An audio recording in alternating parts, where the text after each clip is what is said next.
ঘরে বসে বসে ল্যাদ খাচ্ছিলাম, তখনই আমার বন্ধু ফোন করে বলে যে চলো ভাই একটু বেরিয়ে আসি, ওয়েডিং শ্যুটের কাজ আছে। তো ভাই কে না যেতে চায়, ওয়েডিংয়ে গেলে মানে তোমার টাকাও হয়ে যাবে, তোমার মেয়ে দেখা হয়ে যাবে, ফ্রিতে খাওয়া হয়ে যাবে এবং লং ড্রাইভের মজা বুলেটের বসে বসে। তো তখন আমরা ছিলাম দক্ষিণেশ্বর ব্রিজের উপরে, বালি ব্রিজ যেটাকে বলে। তো ওইখান থেকে ক্রস করতে করতে একটা ইন্টারেস্টিং জিনিস দেখাচ্ছি তোমাদেরকে। দেখো এই দাদাটা নিজের পদ উঁচু করে সাইকেল চালাচ্ছে, জানি না কোন বা অলিম্পিকে যাবে। কোন ক্লাসে পড়তি হো? कहाँ पर रहते हो? হাবড়া।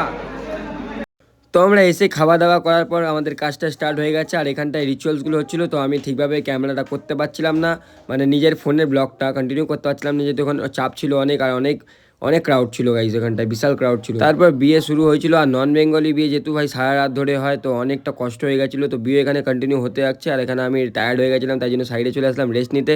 আর চোখে মুখের অবস্থা দেখেছো গাইজ কেমন হয়ে গেছে। তো ফাইনালি আমাদের ওয়েডিংটা শেষ হয়েছে 4টের সময়। দেন তারপর আমরা বেরিয়ে গেছি ওইখান থেকে বেলঘরিয়া এক্সপ্রেস ধরে বারাসাতের দিকে আবার ব্যাকে চলে আসছিলাম। আর আসার পথে এরকম ফাঁকা রাস্তার মধ্যে আমরা ট্রেনের সাথে রেস লাগাচ্ছিলাম, বিকজ আমাদের আশেপাশে কেউ কম্পিটিশন দেওয়ার মতো কেউ ছিল না। তো ট্রেনের সাথেই আমরা রেস লাগাতে লাগাতে বাড়ির দিকে ফিরে আসলাম। তো আজকে ব্লগটা কেমন কী লাগলো অবশ্যই কমেন্ট সেকশনে জানাও, আর যদি ভিডিও ভালো লাগে তাহলে একটু ফলো করে আমাকে সাপোর্ট করো গাইজ।